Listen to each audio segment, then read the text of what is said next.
All right, so for the second video, we are still under this heading, the creative impulse, and we have covered now why we create.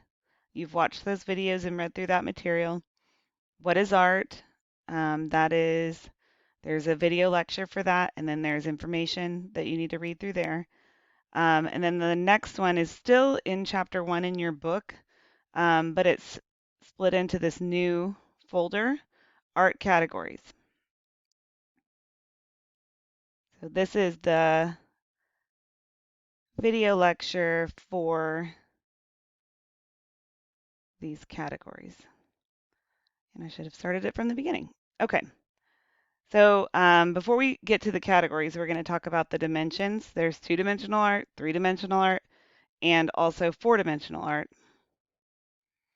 Two-dimensional, obviously we're looking at things like paintings, drawings, collage, like this example, Rocket to the Moon. Three-dimensional have a length, a width, and a height. So they're three dimensions. Sculpture and performance would be included in those. And then four-dimensional are things like video and sound, time-based art.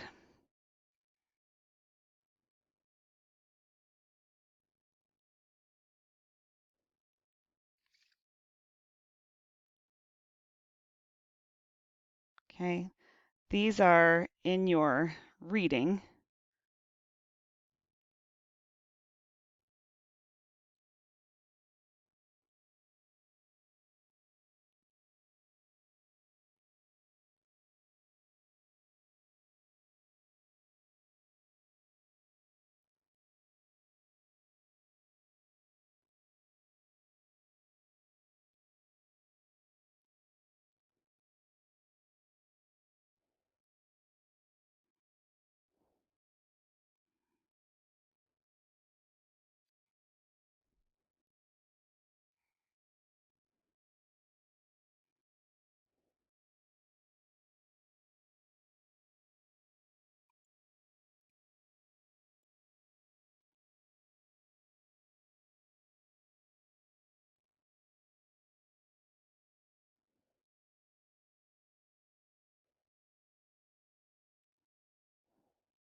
Okay, so that was four-dimensional art, which is just time-based art, like video. Moving on to the different art categories, we have representational, abstract, and non-representational. So representational works depict the appearance of things that we can identify. If a human form is the primary subject of a work of art, then it's not called representational art anymore. It will be called figurative art. But representational art represents objects that we can recognize, and these objects, when we see them in a work of art, they're called subjects. Just like this example here that you can see at the Amon Carter here in Fort Worth. All right, and then the next one is called abstract. A lot of people will get this confused with the following one that I'm going to go over next. Abstract are works of art that depict natural objects that are simplified, distorted, or exaggerated. So, like this sculpture outside the Kimball Museum here in Fort Worth, it's called Woman Addressing the Public. We might not be able to tell that's a woman, but we can tell that it's a human form, even though it is exaggerated or distorted. So this is an example of abstract. You can still see some semblance of what the natural object is, but it has been simplified or distorted. The last one that people sometimes mistake as abstract are these ones that are called non-representational, also called non-objective or non-figurative, and they present visual forms with no specific references to anything outside themselves. So this is things like this ceremonial overskirt from the Congo. And another example would be this top painting by Jackson Pollock. Okay, there's no reference to anything outside of itself. So that is non-representational. So again, the three art categories are representational, abstract, and non-representational. Thank you guys.